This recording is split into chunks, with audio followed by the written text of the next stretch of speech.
மாண்புமிகு பேரவைத் தலைவர் அவர்களே, இந்திய ரிசர்வ் வங்கியிடமிருந்து வரப்பெற்ற ஆலோசனையின் அடிப்படையில் இந்த சட்ட முன்வடிவின் பிரிவு 2 வரம்புரையில் வங்கிகள் எனும் வார்த்தை நீக்கப்பெறலாம் என்னும் திருத்தத்தை மொழிகிறேன். பிரிவு 2 திருத்தியவாறு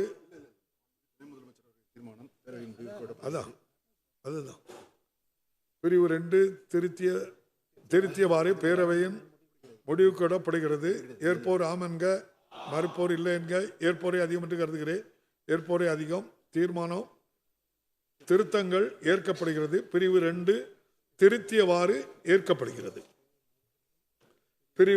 பிரிவுகள் 3 முதல் 31 வரை திருத்தங்கள் இல்லை. பிரிவுகள் 3 முதல் 31 வரை சட்ட முன்னோடியின் பகுதியாக இருக்க வேண்டும் என்ற தீர்மானம் பேரவையின் முடிவுக்கு விடப்படுகிறது. ஏற்போர் ஆம் என்க, மறுப்போர் இல்லை என்க, ஏற்போரை அதிகம் என்று கருதுகிறேன். ஏற்போரை அதிகம். தீர்மானம் நிறைவேறியது. பிரிவு 1 முகப்புரை நெடுந்தலைப்பு ஆகியவை சட்ட முன்னோடியின் பகுதியாக இருக்க வேண்டும் என்ற தீர்மானம் பேரவையின் முடிவுக்கு விடப்படுகிறது. ஏற்போர் ஆம் என்க, மறுப்போர் இல்லை என்க, ஏற்போரை அதிகம் என்று கருதுகிறேன். ஏற்போரை அதிகம். தீர்மானம் நிறைவேறியது. மாண்புமிகு துணை முதலமைச்சர் அவர்கள். மாண்புமிகு பேரவைத் தலைவர் அவர்களே, மேற்படி சட்ட முன்வடிவு நிறைவேற்ற பெற வேண்டும் என கோருகின்றேன். மாண்புமிகு துணை முதலமைச்சர் அவர்களின் தீர்மானம் பேரவையின் முடிவுக்கு விடப்படுகிறது. ஏற்போர் ஆம் என்க, மறுப்போர் இல்லை என்க, ஏற்போரை அதிகம் என்று கருதுகிறேன். ஏற்போரை அதிகம். தீர்மானம் நிறைவேறியது. சட்ட முன்வடிவு ஏற்கப்பட்டது. 2025 ஆண்டு உடற்கல்வியல் மற்றும் விளையாட்டு பல்கலைக்கழக திருத்த சட்ட முன்வடிவு சட்டமன்ற பேரவை சட்ட முன்வடிவு 21/2025 மாண்புமிகு துணை முதலமைச்சர் அவர்கள்.